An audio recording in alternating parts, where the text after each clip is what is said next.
Hello, friends. Thank you for your support in making movie magic a success.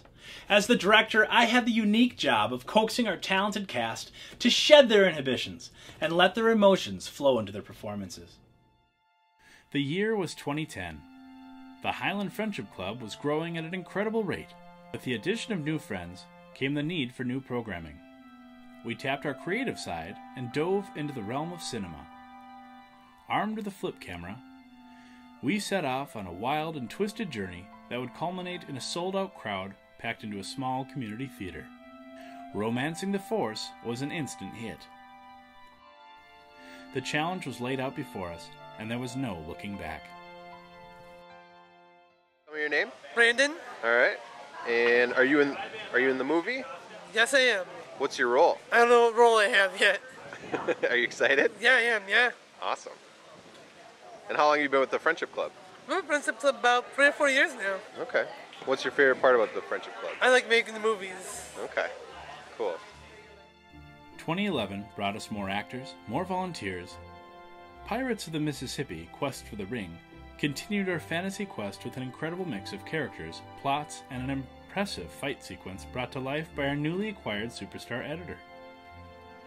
Using a group brainstorming format, we compiled a list of our members' favorite fantasy characters, types of movies, and music.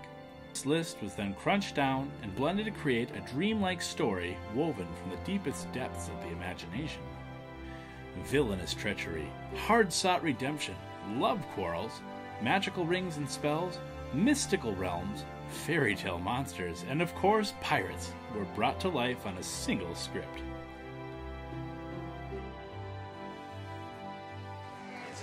Hey, Who are we talking to? the camera. Oh no. What's your name? Hello, I'm Sam. I'm here for the show.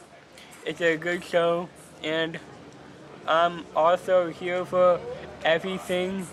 And I think everything is pretty good. And let's stick with the programming. In 2012, Darth Avengers was born. Using the widely enjoyed format from previous years, we blended misunderstood comic book villains and superheroes, along with a few original characters to wrap up loose ends from the previous 2 movies, through the use of dance sequences and a time machine. Yep, we went the time machine route. It was during the writing process for this film that I started to realize my love for costuming and the use of my art design. Reused original characters started to emerge and develop as the story unfolded, making way for a whole new direction in the years to come. Something big was on the horizon, and we just so happened to have a periscope to view it. I'm Ian. Are you in the movie, Ian? Yeah. What's your role? Bad guy. Are you having fun so far? Yep. Underland was our breakout moment. It was an original story written for, by, and about people with special needs. The film took all the things we learned from past experiences and merged them into a masterpiece. Underland's original characters, music, and screenplay were all created to reflect the many challenges people with disabilities face in society today. Each character was developed around their actors' likes, dislikes, mannerisms, and life experiences. Discussions about self-identity and power animals were woven into costume choices. Dialogue was written to complement and challenge limits of personal abilities. Preferences for character attitude and perceived good or evil standpoints were also made available as choices for the actors. As a special education teacher in the St. Paul Public School System and a self-advocacy instructor with the Highland Friendship Club, I have a unique insight into the societal pressures and prejudices affecting transition-age special needs populations.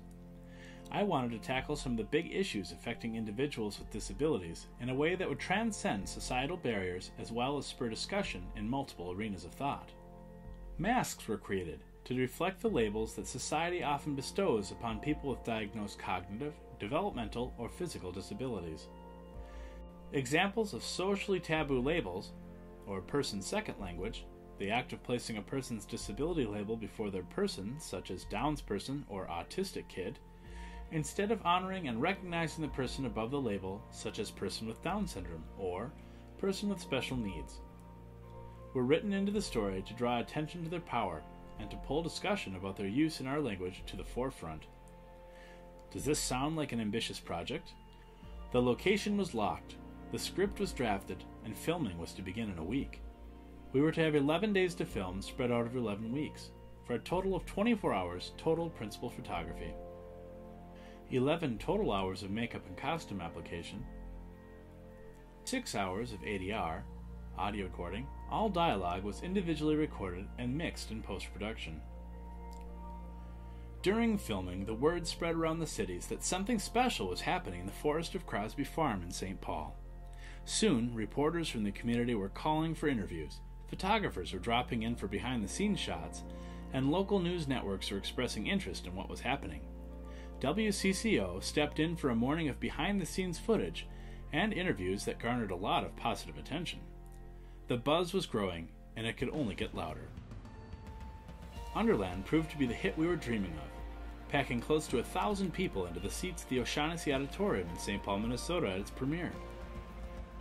The red carpet interviews, limousine rides, and of course the awards that followed the film could have been standalone events in themselves with the amount of enthusiastic smiles, heartwarming speeches, and tears shed in joy throughout the night. Merchandise was being slung in the lobby. Actors were signing autographs, flashbulbs were lighting up the night, and people were finally realizing the enormous potential these actors with special needs were capable of. This brings us to the present. Underland 2 is set to begin, and we need your help to make it happen. Underland's aftermath showed us that there is a need for more film focused on the issues being faced each day by people with special needs. We have a dream to make Underland into a series. Over the next 2 years, we will film the next segments of the journey. Won't you join us on the adventure?